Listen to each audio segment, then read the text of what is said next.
चलो यहाँ पे दो चार्ट लगाते हैं, एक चार्ट लगाते हैं सरदार वल्लभ भाई पटेल का और यहाँ पे एक चार्ट लगाते हैं जवाहरलाल नेहरू का, ठीक है, दो चार्ट लगाते हैं। तो आप यहाँ पे इस चार्ट में देख पा रहे हो कि सरदार वल्लभ भाई पटेल का जो बर्थ नंबर है वो 4 आ रहा है और डेस्टिनी नंबर जो है वो 8 आ रहा है ना।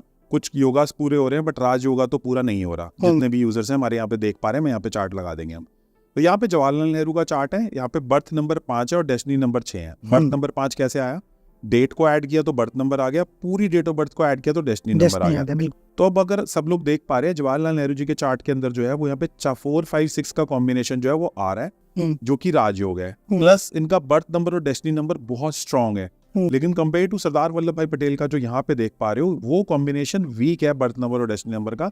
लेकिन चार्ट इनका भी अच्छा है बट लक फैक्टर कम दिख रहा है। तो इतना सब कुछ होने के बावजूद भी सरदार वल्लभ भाई पटेल को मैंडेट मिला था क्लियर, बट फिर भी कौन प्राइम मिनिस्टर बनता है, जवाहरलाल नेहरू जी। तो ये आपको पता चलता है कि लाइफ ने आपको नींबू दिया या आम दिया वो कैसे पता चलेगा, वो चार्ट से पता चलेगा। अगर बर्थ नंबर और डेस्टिनी नंबर का जो कॉम्बिनेशन है वही वीक है, वो आज हम डिस्कस करेंगे कौन से वीक होते हैं कौन से स्ट्रॉन्ग होते हैं।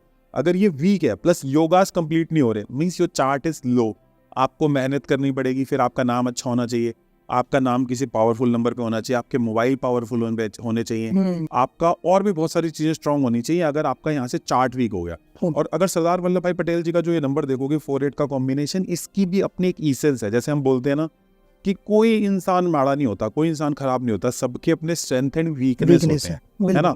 तो मैं ये कहना चाह रहा हूँ कि जो 4-8 का कॉम्बिनेशन है ना, वो उसको बोला जाता है ऐसे लोग एडमेंट होते हैं, एडमेंट। तो जितने भी इंडिया में प्रिंसली स्टेट्स है, चाहे वो हैदराबाद की बात करो, निजाम स्टेट्स थे, या वो आप कश्मीर की बात करो, राजा हरि सिंह थे, तो यहाँ पे जो है ना लोग ना अपनी रियासत छोड़ने के लिए रेडी नहीं थे। किसने छुड़वाई, सरदार वल्लभ भाई पटेल ने। आपको पता होगा कि जब इंडिया में ब्रिटिशर्स ने बोला कि छोड़ना है तो प्रिंसली स्टेट्स के ऊपर छोड़ा गया कि उनको किसके साथ जाना है, इंडिया या पाकिस्तान के साथ।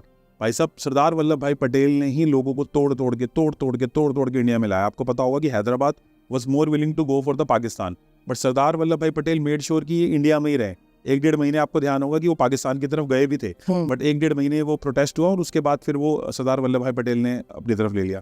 ऐसे ही जो राजा हरि सिंह थे उनको भी बहुत कोशिश की गई। राजा हरि सिंह जो अवाम थी, वो मुस्लिम भी थी अवाम, तो वो इंक्लाइन हो रही थी कि पाकिस्तान की तरफ जाना है, बट समहाउ वो जो पूरा हुआ तो उसके अंदर फिर मतलब इंडिया की तरफ आ गया जितना पार्ट आया। तो ये सारा काम किया सरदार वल्लभ भाई पटेल ने, बिकॉज इनका कॉम्बिनेशन 4-8 था। यहीं पे नेहरू जी का कॉम्बिनेशन तो स्ट्रॉन्ग था 5-6। It was a good combination to become a prime minister, but it was not a good combination to take a stand for the nation. बहुत बार नेहरू जी ने स्टैंड नहीं लिया, उनकी अपने इश्यूज से चार्ट के। तो इससे आपको क्लियरली दिख पा रहा है कि एक स्ट्रॉन्ग चार्ट और एक वीक चार्ट क्या कर सकता है, बट ये वीक चार्ट के अंदर अपनी स्ट्रेंथ है लोगों को अपनी तरफ खींचने की। तो ये चार्ट हम यहाँ लगा देंगे and then everyone will see it. नहीं, ये चीज आपने बहुत अच्छी तरह एक्सप्लेन किया कि चीजें समझ में आई कि जैसे कोई व्यक्ति है, लक फैक्टर कम है, लेकिन उसकी जो कहना चाहिए एबिलिटी है वो बहुत ज्यादा है। हाँ। वो पर्टिकुलर कर्म करने में बहुत आगे है। और किसी के साथ लक फैक्टर बहुत तेज है, तो अगर कर्म कम भी कर रहा है लेकिन मिल ज्यादा रहा है। ये चीजें बिल्कुल सही। आप समझ गए कि चार्ट वीक है तो क्या हुआ, बंदे के अंदर क्वालिटी तो बहुत ज्यादा है। बिल्कुल, it has a great quality, right.